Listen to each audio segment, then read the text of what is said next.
Albert park Methodist chapel হিসেবে যাত্রা শুরু হওয়ার পর 1962 সালে এটিকে মসজিদে রূপান্তরিত করা হয়।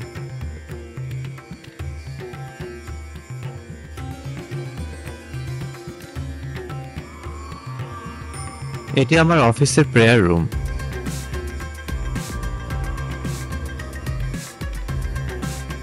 সকালবেলা এত মানুষ জামাতের সাথে নামাজ আদায় করছে।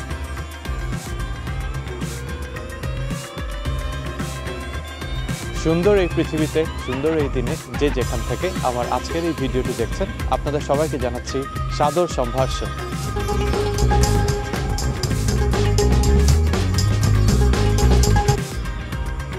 বাংলাদেশের রাজধানী ঢাকাকে বলা হয় মসজিদের শহর। ঢাকার আনাচে কানাচে, গলিতে গলিতে মসজিদ, ইসলাম ধর্মাবলম্বীদের উপাসনার কেন্দ্র। ইংল্যান্ডের ম্যানচেস্টার শহরে প্রচুর মুসলিম সম্প্রদায়ের বসবাস, ফলস্বরূপ এই শহরেও রয়েছে অনেকগুলো মসজিদ।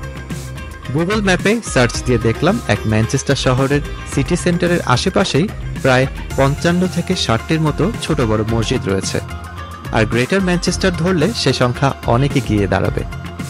যাই হোক, ইচ্ছে আছে ম্যানচেস্টার শহরের প্রত্যেকটা মসজিদে একবার হলেও যাব। ম্যানচেস্টার সিটি সেন্টারের আশেপাশের আমার চোখে সেরা 10টি মসজিদ দিয়েই আমাদের আজকের ব্লগ, সাথেই থাকুন। তালিকার 10 নম্বরে আছে মসজিদে হিদায়া। এটি আমার বাসার সবচেয়ে কাছের মসজিদ। ওল্ড ট্রাফোর্ডে অবস্থিত এই মসজিদটি 1987 সালে উদ্বোধন হয় এবং এখনকার রূপে আসে 2015 সালে। এই মসজিদে ফজরের নামাজ আদায়ের মাধ্যমে আমার আজকের যাত্রা শুরু।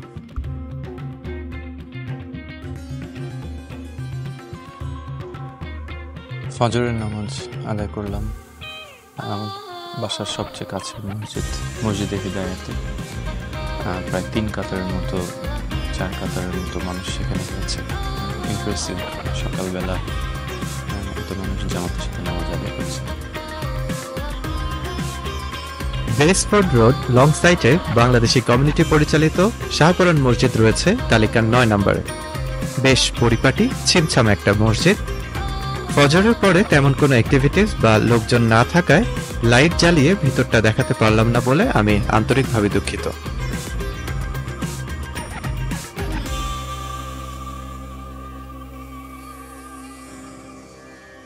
শাহপরান মসজিদের ঠিক পাশেই একই রোডে অবস্থিত মাক্কি মসজিদ রয়েছে তালিকার 8 নম্বরে। এটি একটি আহলে হাদিস মসজিদ। 80-র দশক থেকে চালু হওয়া এই মসজিদটি কিন্তু বেশ বড়। বর্তমানে এখানে সংস্কারের কাজ চলছে।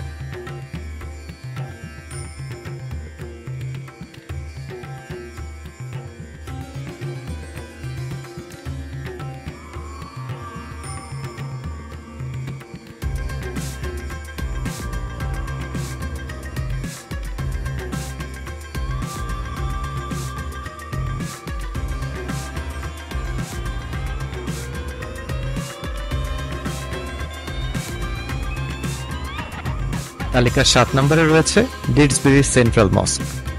বার্টন রোডে অবস্থিত এই স্থাপনাটির 1883 সালে আলবার্ট পার্ক মেথডিস্ট চ্যাপেল হিসেবে যাত্রা শুরু হয় এবং 1962 সালে এটি ক্লোজ হবার পর এটিকে মসজিদে রূপান্তরিত করা হয়। বর্তমানে এটি Didsbury central mosque and Manchester Islamic centre হিসেবে পরিচিত।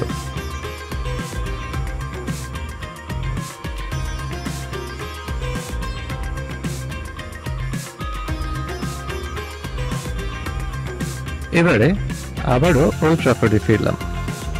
স্ট্যামফোর্ড স্ট্রিট ওল্ড ট্রাফোর্ডের জামে মসজিদে নূর রয়েছে আমাদের তালিকার 6 নম্বরে। এটি একটি গুজরাটি মসজিদ।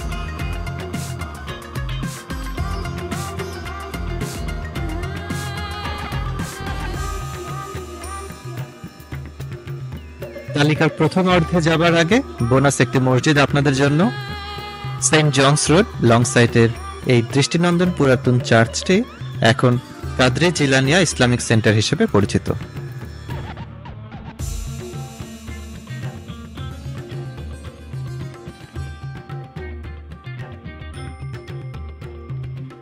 আর এবার দেখাবো আমি অফিস ডেতে জুম্মা কিভাবে পড়ি। আমাদের এখানে ফ্রাইডে ওয়ার্কিং ডে হলেও অফিস থেকে লাঞ্চ বিরতিতে আমি ম্যানচেস্টার রয়্যাল ইনফার্মারি হসপিটালের মাল্টিফেইথ সেন্টারের এই মসজিদে জুমা আদায় করি। এটা হচ্ছে আমার অফিসের প্রেয়ার রুম, যেখানে আমি অন্যান্য ওয়াক্তের নামাজগুলো পড়তে পারি। নামাজের জন্য জায়নামাজ, ওড়না, টুপি ইত্যাদি দেয়া আছে। তালিকার 5 নম্বরে আছে হোমে অবস্থিত দারুল আমান মস্ক। এটি একটি আহমদিয়া মুসলিম কমিউনিটির মসজিদ।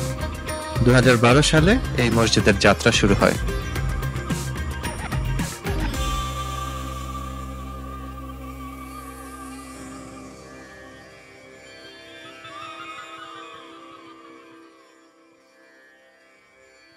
স্ট্যামফোর্ড রোড লংসাইড ম্যানচেস্টারে অবস্থিত আরও একটি মসজিদ দারুল উলুম ইসলামিয়া।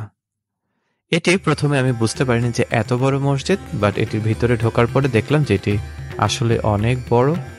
এর 2টি প্রেয়ার হল রয়েছে। এটি রয়েছে আমাদের তালিকার 4 নম্বরে।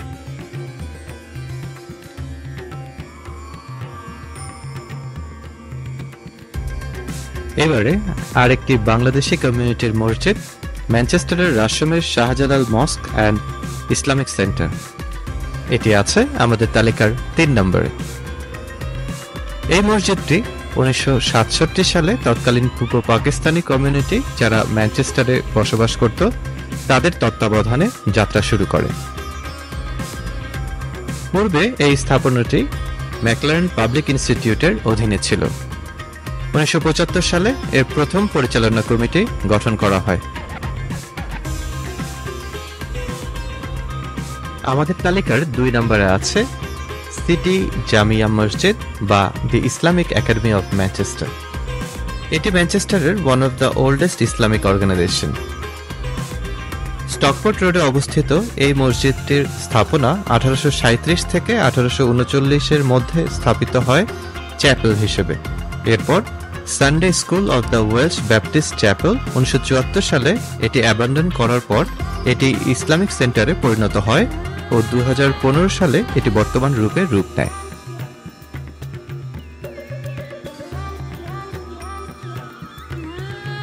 এবারে ম্যানচেস্টারের বৃহত্তম মসজিদ ম্যানচেস্টার সেন্ট্রাল মস্ক, যেটি আমাদের তালিকার প্রথম অবস্থানে অবস্থান করছে। এটি ভিক্টোরিয়া মস্ক কিংবা জামিয়া মস্ক হিসেবেও পরিচিত। 1900 শতকের শুরুর দিকে 2টি পাশাপাশি হাউস সিরিয়ান টেক্সটাইল মার্চেন্ট এবং ইন্ডিয়ান কমিউনিটি যারা রাশম এবং লং সাইটে বসবাস করত তাদের মাধ্যমে এর যাত্রা শুরু হয়। পরবর্তীতে 1971 সালে জামিয়াতুল মুসলিমিন ম্যানচেস্টার কমিউনিটি পূর্ববর্তী 2টি হাউস ডেমোলিশ করে এটিকে বর্তমান রূপে রূপ দেয়। এর ভেতরের সৌন্দর্যও কিন্তু নয়নাভিরাম।